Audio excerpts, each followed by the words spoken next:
You're listening to I-95, Bangor's classic rock station with JStew and Cori in the morning. JStew and Cori rock. I-95, JStew and Cori on Bangor's classic rock station. On, it's not too bad outside. 19 degrees, I'll take it. Whatever. I'll take it over no degrees. We're getting the morning music matchup together right now over at the I-95 Facebook page. I say we, Corey's working on it. That'll be up in just a minute. You can start your votes in right now. We're just going to get it kicked off with Greg Kinn right here on I-95. I-95, JStew and Cori on Bangor's classic rock station. Excuse me. What a day. Let's see. My day started off with hopping in the car and nothing. Which is awesome because you still having battery issues? I just replaced the battery. Yeah, no, I was going to say that. Oh. So, I started texting my car friends. Like a friend of mine is a service man. Well, my buddy who's a service manager at a dealership in Southern Maine, he gets up at the same time I do for the most part. Oh, well, that's handy. Yeah. So I'm just like, hey, what the bleepity bleep several F words later within one text is going on with my car? And he said, it's probably a power drain somewhere. So long story short, as soon as I get out of here, I got to go home, wait for AAA to show up, have my car hauled away, yada, yada. It's just... You should have them haul it from here. It'd be like way less. I'd like to have them haul it straight into the friggin' river and just drown that thing. This thing's such a piece of crap. I hate it so much. I hate that car. I've hated it since the day we bought it, but it was too good a deal. I'm too much of a sucker for, and honestly, even with this, we haven't done jack for repairs. So even if I have to put something into it, it's fine. But it feels like an albatross. It feels like I'm stuck with this car around my neck everywhere I go. It's just so maddening. You could have to walk. That would suck. At this point, I'd probably, it's far more dependable. On the other hand, I get to work this morning and we've been assaulted by some sort of Hershey bar bandit. Oh, wow. Everywhere I've gone this morning, there's a Hershey bar. I mean, like, I walk into my office, there's one on my desk. I walk into the studio this morning, there's one here on the desk. Everybody next door is like, there were 2 Hershey bars in our studio this morning. What's going on here? So it's, I don't know if the Easter Bunny just was drunk like everybody else with Mother Nature, and they just decided, can you imagine that? Drunk Easter Bunny and Mother Nature walking around going, dude, I'm just going to put candy at everybody's workstation. Seriously. I'm not even going to tell them.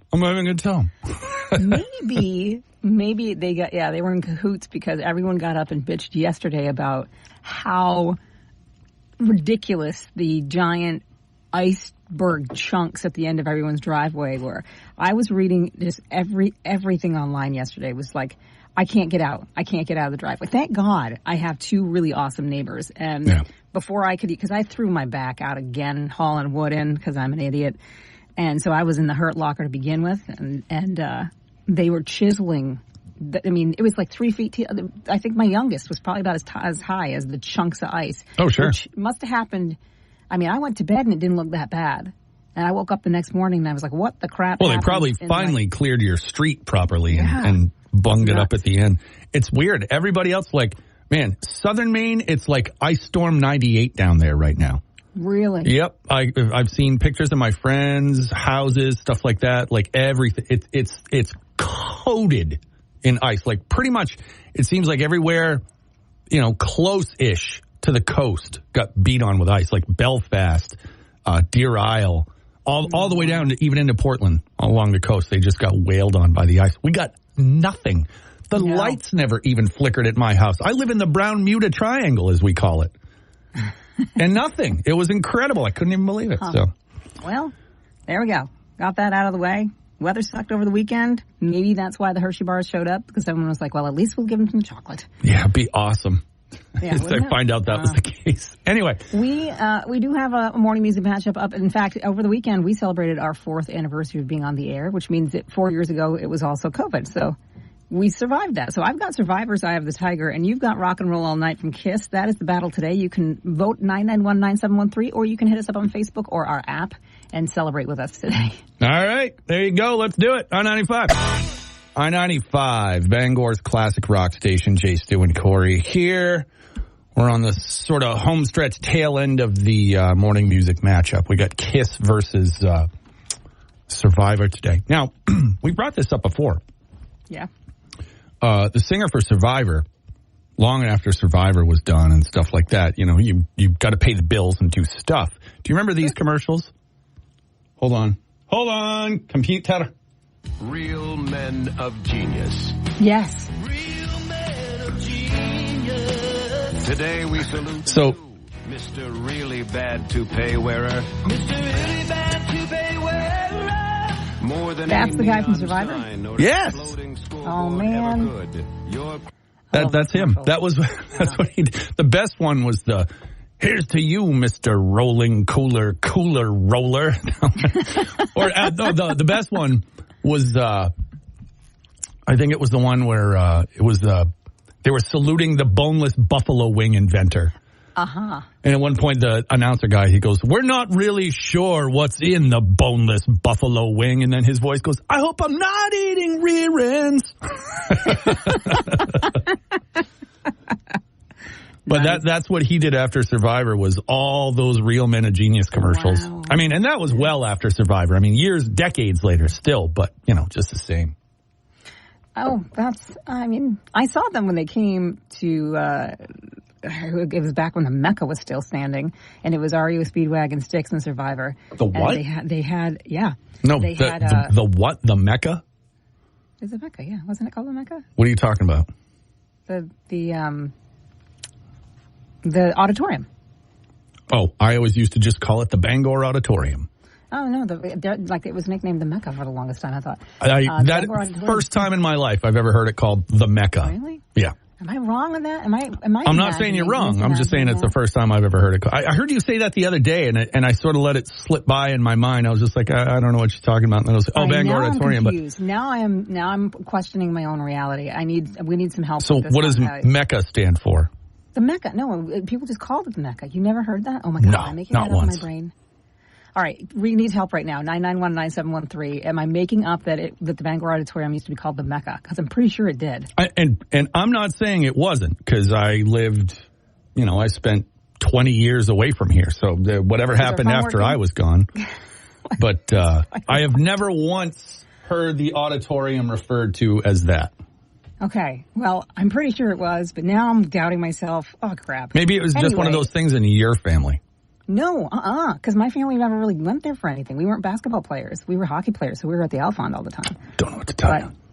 Okay, now I need to know, first of all. Secondly, yes, you can vote 991-9713. We've got Kiss versus Survivor. I saw them, though, when they came to the Bangor Auditorium with Styx and REO Speedwagon, and they had a piano that was, like, bedazzled on a rotating stage. It was rad. A piano on a rotating stage. All right, I'll take that. Pretty cool. But no, not just a piano. A bedazzled piano. Oh, well, forgive me. Forgive me. Well, let's get these last votes in, and we'll see who is victorious here in just a little bit on the I-95 morning music matchup. I-95, Bangor's classic rock station, Survivor, wins the top spot today. So we did confirm off air that indeed, at some point, many points, yes, the Bangor Auditorium was the Mecca. The Mecca of high school basketball was specifically, but, it's enough to make obviously a certain subset of people all call it that.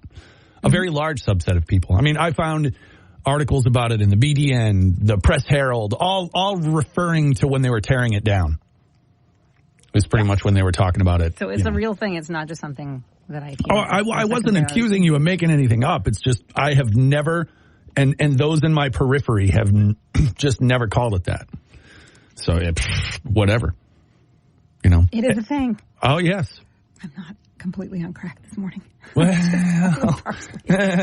Well, no, I agree. You're not on crack. If you had said, see, I'm not completely crazy, I'd have been like, yeah, well, That's debatable. Right. Oh, I'm going through some of these pictures from the last couple of years, and this is nuts. I had forgotten entirely about the fact that we had been on the air together for 4 years until it popped up in my memories over the weekend, and I was like, oh, yeah. And then I was like, man, we are far away from all of that crazy. I feel like we're far away enough, like, from all that crazy that happened when we first hit the air, and how nice it is not to have, like... The only thing I think that sucks about now versus then is I have to show up at work, you know? Yes. When I could do the morning show in my PJs and bathrobe, in my home studio, that was terrible. Gotta tell you. Oof, hated every minute of that. And it's funny because I'm like looking back at some of these pictures, and it's like when we started, you and I, like the first couple of weeks before COVID hit, and we were planning things, and we were pretty excited. Like, we got together, we painted our office, we did all these cool things, and then it was like, blam, like, run away, go to your corners. And most of the first year or so, anytime we met, we were, you know, it was masks, it was social distancing and stuff. It was, so I'm real glad that we're over that part, and that we're still here, and that I still can't believe. I attribute it to my what's the word I'm looking for? My disenjoyment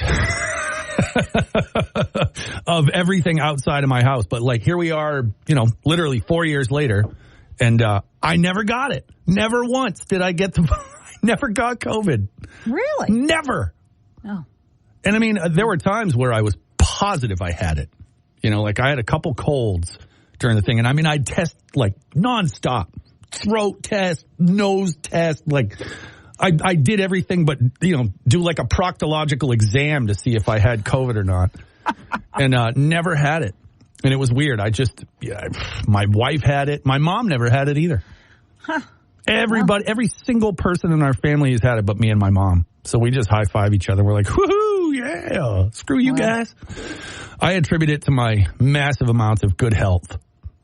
That's exactly. You are the pillar of health, good health. Absolutely. No, you know what I think is? I think COVID probably took a little step inside my body and was like, we can't function in here. It's just like, this hurts too much. Everything hurts. I don't like this. You know? Right. Yeah. COVID got a backache trying to get in here. So yeah, there we go. But it's weird. It's 4 years that we've been doing this, which is not at all how we expected to enter into the world, but we're still here and still kicking, so we appreciate that. What I think that was great about, like, what we were able to do is the only thing that really made life suck less at that point, because everyone was so on edge, was, like, music. Sure. And just sitting together and being like, this sucks. Let's play some tunes. Sucks still. Let's play some tunes. A year and a half later, still sucks. Here's more classic rock. That's pretty much that line got old. I know, but for like a good year, we held on to it and there kept on going. So there we go. Well, and it's funny, too, because I've already found special notes from DJ Fred in our log today. Uh-huh. He's left me some little Easter eggs. God love him. So maybe he's the one that came in and did the Hershey bar drops. I don't know. That seems way too friendly for him.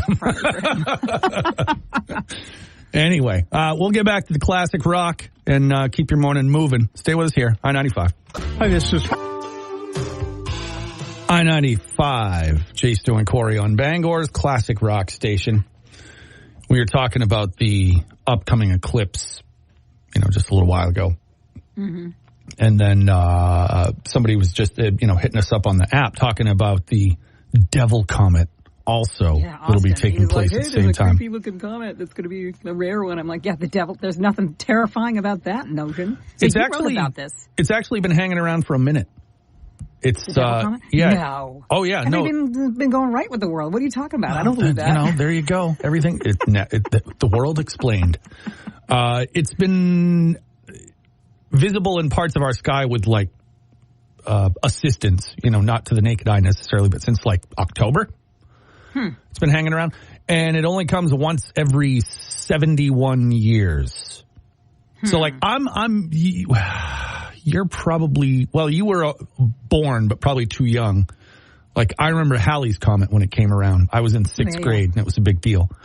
And it's theoretically possible I could live long enough to see it again when it comes back around, because that comes about every 80 years or so, give or take. That's not the same. That's not the Hale-Bopp comet. No.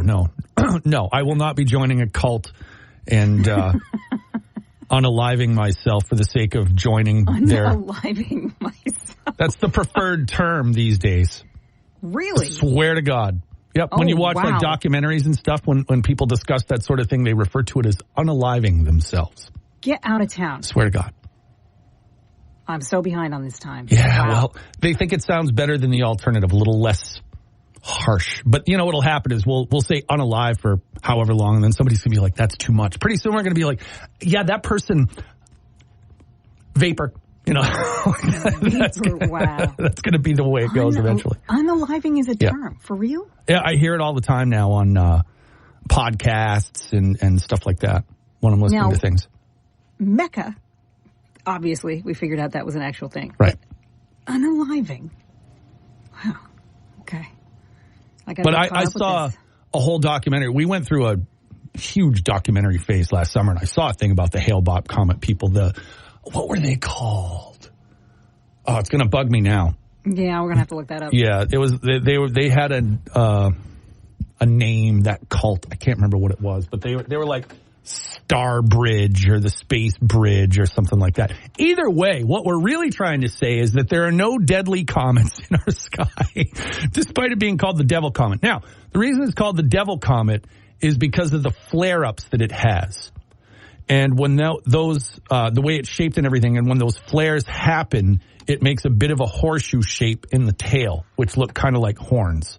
Heaven's Gate. Heaven's Gate, that's what it was. Yeah. I knew it was like Heaven's Gate. Well, I was thinking the heavens, but not literally. When they unalive themselves. Yes. Yes. Wow. But, I don't think... looks like a devil when it passes by? Yeah, kind of. Great. But like a Static X kind of devil, it's not like, it's not very menacing. It's like a Simpsons devil, is kind of how it looks. I don't know if that's better or worse, but I don't know. Yeah. we'll find out. Okay. So we'll have the total eclipse of the eclipse and then the Devil Comet, no Hale-Bopps, and people are unaliving themselves. I have been caught up now. There. I'm sure there's more that we need to get to that we'll figure it out over the course of the morning. Stay right here because we're awesome. JStew and Cori on Bangor's classic rock station. I'm afraid to play John Mellencamp. Because of his, I'm convinced he's going to show up and yell. Well, it's funny. We had somebody, I was talking about that the other day, and I said, kind of like a curmudgeon move to get cranky, but the people wrote in and said they happened to be at one of those shows. Sure. And that it was very warranted. And I'm not saying anybody should take emotional abuse from hecklers, but you would think as much time as he has spent in the industry, he wouldn't be fazed by that stuff. He'd find a quick way to just kind of shut it down. And I think people got mad because he was storytelling, which, we were just talking about James Taylor. He's coming to the waterfront. One of the things he does superbly from his years of experience on the road is tell stories about how certain songs came about. And a lot of artists do that, and it's interesting. I mean, people want to hear the songs, but just as much as they want to hear the songs, that's where you get the interesting information as to how they came about. And I think that was my point is I was surprised he spent time talking about the heckling and not just getting rid of it and moving on. That he kind of let the heckler win. I go both ways because I've been on both sides of that fence. Right. I've never been a heckler, but I've been around it. Right. And, oh man, it's so good at comedy shows, especially with a comedian that really knows how to handle a heckler. Then it's like the best thing ever. It's just it's almost like watching a slow motion train wreck. You're just, oh yeah, keep buying into it, bro. You think you're going to just outwit this comedian. I love it. Just keep going. Keep going. Mm-hmm. The John Mellencamp thing though, I don't blame him.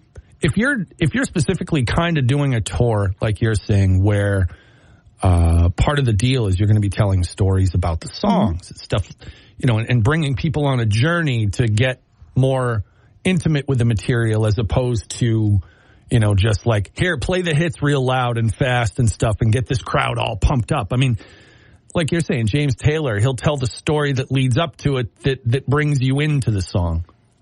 Maybe John's still working on his story chops. Who knows?